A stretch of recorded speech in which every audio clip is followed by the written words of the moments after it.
আজকের এই ভিডিওটা অতি গুরুত্বপূর্ণ। দেখা মাত্র প্রত্যেকটা বাংলাদেশী নাগরিক এটা ভিডিওটা শেয়ার করে দিবেন, কারণ আমি যে তথ্যগুলো দিচ্ছি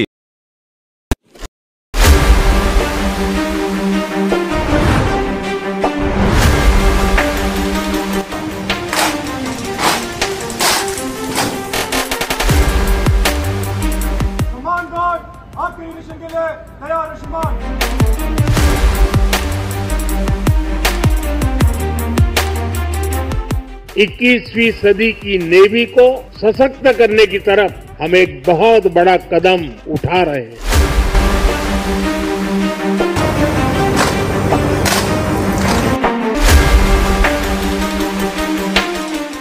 ये पहली बार हो रहा है जब एक डिस्ट्रॉयर,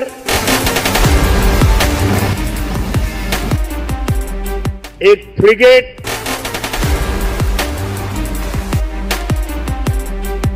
और एक सबमरीन, तीनों को एक साथ कमीशन किया जा रहा है। और सबसे गर्व की बात कि ये तीनों मेड इन इंडिया है।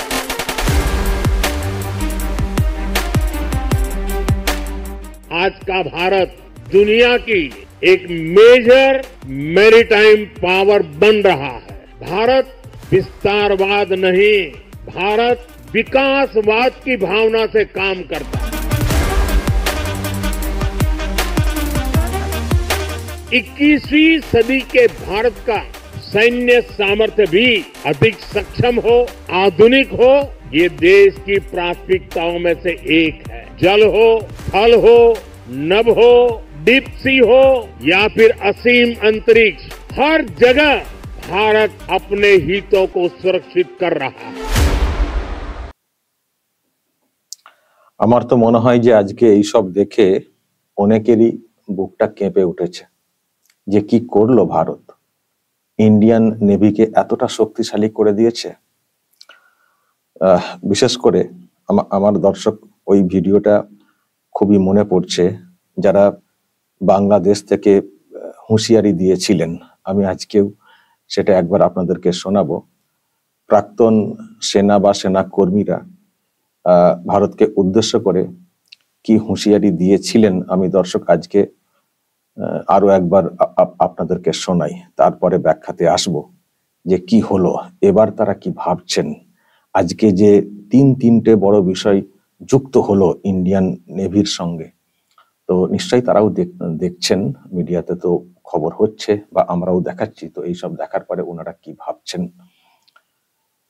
নৌসেনাকে যেভাবে শক্তিশালী করা হচ্ছে, বাংলাদেশের একটা অংশে আছে নিচের দিকটা, এটা মানে কার্যকরী করা যেতে পারে, কিন্তু নৌসেনার আরো বড় কাজ আছে, ইন্ডিয়ান নেভির আরো বড় কাজ আছে।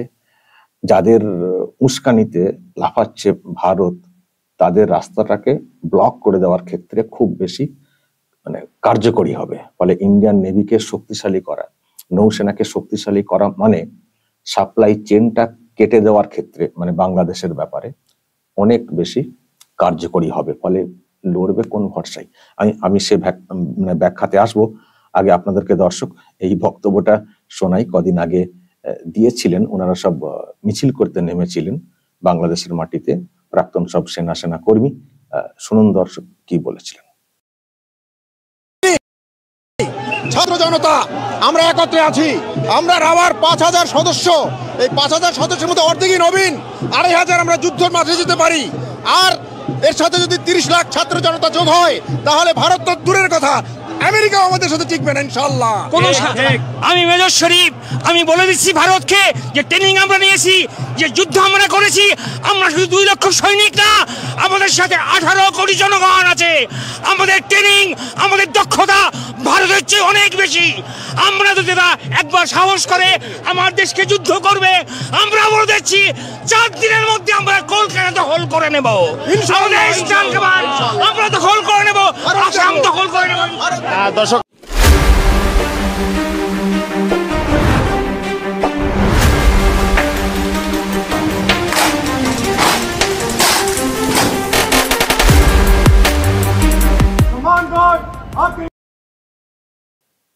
আমি সেই জন্যই বলছি আর কি যে ওনারা ওইসব বলেছিলেন, কিন্তু যখন আজকে দেখবেন যে ইন্ডিয়ান নেভিকে কিভাবে নতুন করে আরো শক্তিশালী করা হয়েছে এবং তিনটে যে বিষয় যুক্ত হলো, আইএনএস নীলগিরি, আইএনএস সুরাট এবং আইএনএস ভাগসির, এবং তাদের যা সব কাজ এখানে বলা হলো, মিসাইল ডিস্ট্রয় করতে পারবে, তারপরে ফ্রিগেট হিসেবে কার্যকরী, তারপরে যেটা সাবমেরিন দেখানো হলো, মানে বিভিন্ন অ্যাঙ্গেলে বিভিন্ন দিক দিয়ে এই নৌসেনাকে যেভাবে মজবুত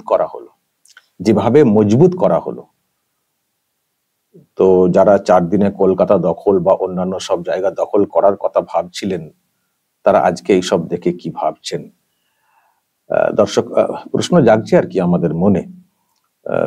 জানি না ওনারা কোন পথে কলকাতা আসাম দখলের কথা ভেবেছিলেন, ওই টানা রিক্সা নিয়ে এসে করবেন, নাকি নদী ঝাঁপিয়ে করবেন, নাকি নোয়াখালী থেকে নৌকা কিনে টিনে বা ওই কোথা থেকে সব পাওয়া যায় নৌকা, খুলনা থেকে নৌকা কিনে দখল করতে আসবেন কিনা, নাকি ওই মাছ ধরার বড় হাঁড়ি নিয়ে তাতে করে জলে ভাসিয়ে ভেসে ভেসে এসে দখল করবেন কিনা, জানি না কোন পথে কিভাবে ওনারা করবেন বলেছিলেন।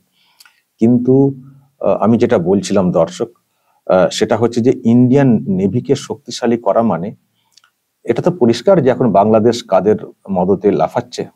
বিশেষ করে আমি এদিকের কথাটা বলবো, পশ্চিম দিকের পাকিস্তানের মদত রয়েছে। আপনারা দেখছেন বিভিন্ন ক্ষেত্রে পাকিস্তান থেকেও আওয়াজ তোলা হচ্ছে বাংলাদেশ জিন্দাবাদ, এবং কোলাকুলি ঢলাঢলিও দেখছেন আপনারা, এবং অনেক কিছু এখন লেনদেনের ব্যাপার স্যাপারে চলছে, সেটাও আপনারা দেখছেন। পাকিস্তান সব পাঠাচ্ছে এবং পাকিস্তানের সঙ্গে ইউনূস খুবই যোগাযোগ রেখে চলছেন, এবং বাংলাদেশের লোকেরা বলছেন আমার বড় ভাই, কেউ কেউ পিতা বলছেন। তো এবং কেউ কেউ তো আবার মিশে যাওয়ারও ডাক দিচ্ছেন, যে মিশে যাব আমরা, ভারত আমাদেরকে বিচ্ছিন্ন করে দিয়েছিল, খুব অন্যায় করেছে ভারত, আমরা আবার মিশে যাব, এইসব চলছে। তো যাই হোক, মোদ্দা কথা, পাকিস্তানের মদতে এখন খুব লাফাচ্ছে বাংলাদেশ, এবং পাকিস্তান থেকে সব আওয়াজ টাওয়াজ উঠছে, আমাদের অস্ত্র মানে তোমাদের অস্ত্র। আবার বাংলাদেশ থেকে আমি আপনাদেরকে দেখিয়েছি টক শোতে, একজন কোন এক অধ্যাপক বলেছিলেন যে পাকিস্তান থেকে আমাদের মিসাইল আনা উচিত, শর্ট রেঞ্জের হলেও, এখানে তাক করে ইন্ডিয়ার দিকে যদি কয়েকটা বসানো হয় তাহলে ইন্ডিয়ার আচরণ চেঞ্জ হয়ে যাবে বলেছেন অনেকে। তো যাই হোক, চেষ্টা করে যান, ওনারা ওনাদের মতো করে করবেন, কিন্তু ভারত তো তার নিরাপত্তার ব্যাপারটা তো দেখবে।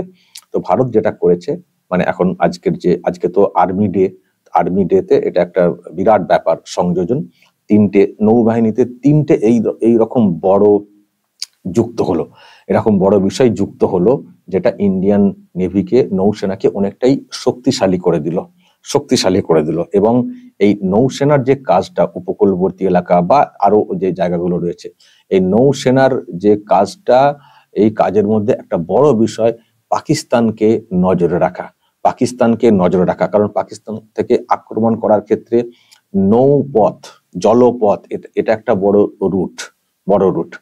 তো সেই দিকটা সুরক্ষিত করে রাখা, আর বাংলাদেশে যাওয়ার ক্ষেত্রেও, সাপ্লাই দেওয়ার ক্ষেত্রেও এখান থেকে কিন্তু অনেক কিছু নজর রাখা যায়। সুতরাং মানে দুটোই কাজ হবে আর কি, দেশের সুরক্ষার জন্য ডিরেক্টলি তারা ফাইট করতে পারবে এগুলোকে ইউজ করে, আবার অন্যদিকে নজরটাও রাখা যাবে যে কত কি কোন দিক দিয়ে যাচ্ছে আসছে।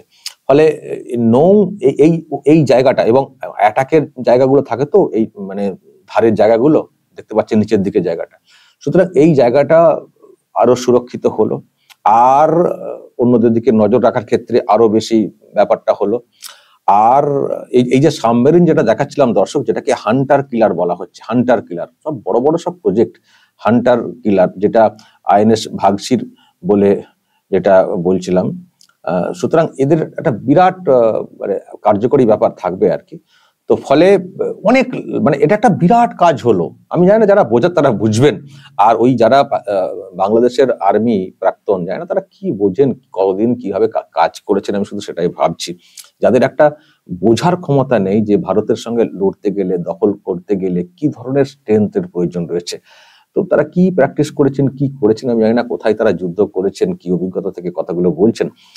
তো যাই হোক, আজকে ইন্ডিয়ান নেভি বা ইন্ডিয়ান আর্মিতে যে সংযোজন হলো, এতে করে প্রথমত তাদের চুপ করে বসে যাওয়া উচিত, যে আর অন্তত কিছু বলবো না, কারণ আমরা কাদের ভরসায় লড়বো, একার পক্ষে সম্ভব না, কাদের ভরসায় লড়বো। অন্য দিক থেকে সাপোর্ট যে আসবে সেদিকটাও তো ব্লক করে দেওয়ার যথেষ্ট শক্তিশালী জায়গা করে ফেলেছে ইন্ডিয়া। এবং ইন্ডিয়া যদি মনে করে এই পথে জলপথ দিয়েও আক্রমণ করব বাংলাদেশকে, সেক্ষেত্রেও তো আমাদের কিনারা আমরা খুঁজে পাবো না। এবং ম্যাপের যে অংশ, বাংলাদেশের যে অংশটা, সমুদ্রের যে অংশটা, তারপর ওদিকে মিয়ানমার আছে এবং সেখানে আরাকান আর্মি তো এখন জানেন আপনারা মুভমেন্ট চলছে। ফলে এই জলপথটাও তো এতটা স্ট্রং করে ফেললো ভারত, তো তাহলে আমরা কি করে লড়বো? মানে বাংলাদেশের লোকেদের কিন্তু ভাবা উচিত এবার। তবে আমি আবারও বলছি, ভারত কিন্তু ওই রকম না। আগেও শুনেছেন, আমি বলেছি এবং এখানকার নেতারাও বলেছেন, ভারত কিন্তু দুর্বলের উপরে আক্রমণটা করে না। কিন্তু তুমি যদি বারবার ডিস্টার্ব করার চেষ্টা করো, বা তুমি যদি আমাদের বড় শত্রুকে মদত দাও কোনোভাবে, বা তাকে নিয়ে আমাদের ইন্ডিয়ার বিরুদ্ধে খেলার চেষ্টা করো, তখন তুমি রেহাই পাবে না। এখনো পর্যন্ত ভারত ওইভাবে দেখছে না বাংলাদেশকে, আমি বারবার বলছি। কিন্তু এরও একটা লিমিট আছে। তুমি দখল করবে বলবে, অন্যদের সাহায্য নিয়ে পাকামো করার চেষ্টা করবে, বিশেষ করে পাকিস্তানের সাহায্য নিয়ে চলবে, আর ভারত চুপ করে বসে থাকবে, সেটা কিন্তু হয় না। তো ভারতও কিন্তু তৈরি হচ্ছে এই উপকূলবর্তী এলাকা, জলপথ, এইসব এলাকা দিয়েও যাতে কোনোভাবে আক্রমণ না হয়। যদি মিসাইল আসে, মিসাইলকে ডিস্ট্রয় করতে হবে, এবং যদি কোথাও পাঠানোর প্রয়োজন হয় অ্যাটাক করার জন্য, সেখান থেকে মানে পাঠানোর ব্যবস্থা থাকবে। আবার এমনি সাবমেরিন ডুবে গিয়ে হান্টার কিলারকে নষ্ট করা বা তার বিরুদ্ধে করা, সেটাও করতে পারবে। সুতরাং বিরাট একটা কাজ আজকের দিনে। ভারত দেশের সুরক্ষার স্বার্থে, বিশেষ করে এই দিকগুলো খুব প্রবলেম, এই পথেই তো আক্রমণটা অনেকটা হয়ে থাকে না। সুতরাং এই সব বিষয়গুলো সুরক্ষিত করাটা, এটা ভারত একটা বিরাট কাজ করেছে। আমি সেই জন্যই বলছি, ভারত তো তার জায়গা থেকে সুরক্ষিত করে রাখলো, কিন্তু বাংলাদেশ কি করছে? বাংলাদেশ তো শুধু কিছু মিছিল করছে আর শুধু মুখে বলছে যে আমরা 4 দিনে কলকাতা দখল করে নেবো। করবেন কি দিয়ে? কাস্তে কুড়ুল দিয়ে দেখছিলাম বর্ডারে কেউ এসছেন। তো ওইভাবে তো হয় না। তো ভারতের সঙ্গে কেন এইসব মুখ লাগাচ্ছেন? ভারত মনে করলে আপনাদেরকে শেষ করতে কতদিন লাগবে? এই যে এগুলো সব আজকেই সংযোজন করা হলো, যদি ওইগুলো দিয়েই অ্যাকশন নেওয়া হয়, মিসাইল তো আপনাদের আসবে না ওই দিক দিয়ে, সেটা তো লাগবে না। বাকি আরো যেগুলো আছে সেগুলো দিয়ে অনেক কিছু করা যেতে পারে।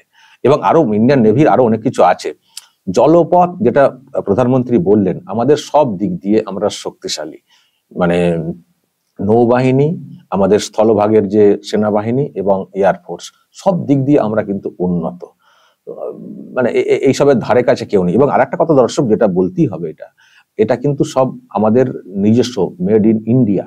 ভারত এখন এইসব দিক দিয়ে এগিয়ে গেছে, তারাই রিসার্চ ওয়ার্ক করছে। হ্যাঁ, বিদেশি কোনো শক্তির সঙ্গেও সংস্থার সঙ্গে যুক্ত থেকে হয়তো কাজগুলো করছে, কিন্তু তৈরি হচ্ছে ভারতের প্রোডাকশন। প্রযুক্তি তো বিভিন্ন দিক থেকে নেওয়া যেতেই পারে, তারপর নিজস্ব প্রযুক্তিতে পুরোপুরি হয়তো দেখবেন পুরোটাই তৈরি হচ্ছে, সেটাও হবে। সুতরাং ভারত কিন্তু স্বাবলম্বী হচ্ছে, আত্মনির্ভর ভারত, নিজেরাই অস্ত্রশস্ত্র বানাচ্ছে, অন্য কারো উপরে ডিপেন্ড করতে হবে না। আগামী দিনে অস্ত্রশস্ত্র ভারত দরকার হলে অন্যদেরকে সাপ্লাই দেবে, বাংলাদেশ চাইলেও দেবে, তবে আবার আমাদের বিরুদ্ধে লাগার জন্য তো দেবে না। যাই হোক, এই আর কি, বাংলাদেশকে তো ভারত সবসময় তো সাহায্য করে চলেছে, এটা তো কোনো কথা না। তো ওখানকার একটা অংশের লোকেরা সেটা বুঝছেন না, তারা এমন একটা প্রতিদ্বন্দ্বী ভাবার চেষ্টা করেছেন এবং পাকিস্তানের ইন্ধনে লড়ার চেষ্টা করছেন। কোথায় পাকিস্তান, কোথায় ভারত? ভারতের সাহায্যে যে দেশটা তৈরি হলো, ভারতের সাহায্যে যে দেশটার অর্থনৈতিক উন্নতি ঘটলো, এবং এখনো প্রচুর সম্ভাবনা রয়েছে ভারতের সঙ্গে যোগাযোগ স্থাপনের মাধ্যমে, সেখানে ভারতকে টক্কর নেওয়ার চেষ্টা করছে। ভারতীয় পণ্য বয়কট, অমক তমক বলে দিন রাত স্লোগান চলছে। আর একটা মাথায় ঢুকে গেছে, হিন্দু মুসলিম। দেশ আগে না, ধর্ম আগে হয়ে গেছে। ওই ভারত মানেই হিন্দুদের দেশ, ভারত মানেই অমক, এখন আবার গো মাংস নিয়েও শুরু হয়ে গেছে। তো সুতরাং এটা করতে গিয়ে দেশের সর্বনাশটা ডেকে আনছেন। আমার হয়তো কিছু কথা আপনাদের কারো খারাপ লাগতে পারে, বলবেন হয়তো আমি কটাক্ষ করছি, অহংকার দেখাচ্ছি। অহংকার না, গর্বের বলতে পারি। আমাদের দেশের যে বাহিনী, যা দেখছি শুনছি, প্রধানমন্ত্রী যা আমাদের মন মানসিকতা এবং দেশের সুরক্ষার স্বার্থে, এত বড় দেশ, ছোট তো দেশ না, এত বড় দেশকে সুরক্ষার স্বার্থে যেভাবে সাজাচ্ছে, এটা এবং এগুলো দেখতে শুনতে বলতে আমাদের একটা গর্বের ব্যাপার লাগে। কিন্তু এটা নয় যে আপনাদেরকে আমরা কটাক্ষ করছি। আসলে আপনাদের কিছু কিছু লোকের আচরণ আমাদেরকে এইসবগুলো বলতে বাধ্য করে। কিন্তু এখনো বলবো, ভারত দুর্বলের উপরে আক্রমণ করে না। ভারত চায় বাংলাদেশ একটা সুন্দর দেশ গঠিত হোক, সকলকে নিয়ে চলার মানসিকতা তৈরি হোক, যেটা ভারত বারবার বলছে, সকলকে নিয়ে চলা। এই লাইনটার মধ্যে কিন্তু ভারতের একটা পরিষ্কার বার্তা আছে যে যারা সংখ্যালঘু আছেন তাদেরকেও সমানভাবে নিয়ে চলুন। তো এটা এরকম একটা হোক, ভারত কোঅপারেট করবে, ভারত তো সমর্থক হিসেবেই থাকতে চায়। হাসিনা আশ্রয় নিয়েছেন, পলিটিক্যাল আশ্রয় উনি পেয়েছেন, তার মানে এই না যে ভারত কখনো এটা বলেনি যে হাসিনাকে ওখানে বসালে তবেই আমরা আপনাদেরকে সাপোর্ট করবো, কখনো বলেনি, বলতে পারে না। হাসিনা পলিটিক্যাল আশ্রয় নিয়েছেন, আপনারা ওনাকে উৎখাত করেছেন, এবার আপনাদের ব্যাপার আপনারা ঠিক করবেন। কিন্তু ভারতকে শত্রু হিসেবে হাসিনা কেন থাকবেন সেই জন্য শত্রু, এটা না। হাসিনা যে কোনো জায়গায় যে কোনো দেশের সঙ্গে যদি মানে এরকম কিছু থাকে, এখন অবস্থান, সেখানে কিন্তু দেশ পলিটিক্যাল আশ্রয় দিয়ে থাকে। আপনাদের কত লোক তো ইউকে তে আশ্রয় নিয়ে বসে আছেন, কত জায়গায় আশ্রয় নিয়ে বসে আছেন, তো ফালতু কেন করছেন? সেটাকে নিয়ে কেন বিবাদ তৈরি করছেন? ভারত কখনো একবারও বলেনি বরং ভারত এটা আপনাদের সুর মিলিয়ে বলেছে প্রাক্তন প্রধানমন্ত্রী, যেটা নিয়ে বরং অনেকের প্রশ্ন রয়েছে। কিন্তু ভারত সরকার প্রাক্তন প্রধানমন্ত্রী হিসেবে শেখ হাসিনাকে ব্যাখ্যা দিয়ে এসছে বারবার। কিন্তু সেটাকে আপনারা ভারত বিদ্বেষী এমন একটা ভাব তৈরি করছেন, একটা বিষাক্ত পরিবেশ তৈরি করছেন, বর্ডারে একটা ডিস্টার্ব করার চেষ্টা করছেন। এসবগুলো কেন করছেন? যদি পাল্টা কখনো দেখতে শুরু করে ভারত, কোথায় পালাবেন আপনারা? আর যারা এইসব ফুটানি করছেন, 4 দিনে দখল করে নেবেন, তারা থাকবেন নাকি কবরের দিকে ততদিনে মানে কবরের দিকে ছুটবেন? কবর। দর্শক বলবেন যা বলার কমেন্ট বক্সে।